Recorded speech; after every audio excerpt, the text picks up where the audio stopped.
Izgubljena pesma. Mračna pećina. Do pećine mraka stigao je par. Ulaz je širok, a unutra tama ko najcrnji gar.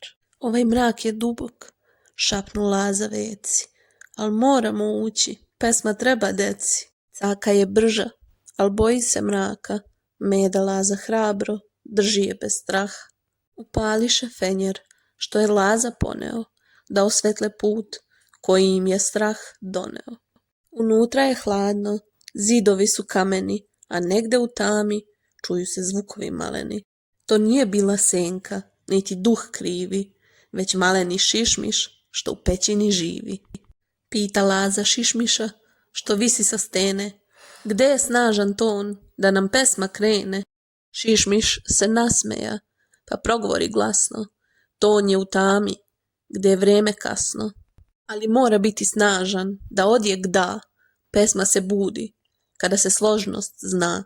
Laza glasno viknu, u pećini se zaori, tražili smo slogu, nek se pesma stvori.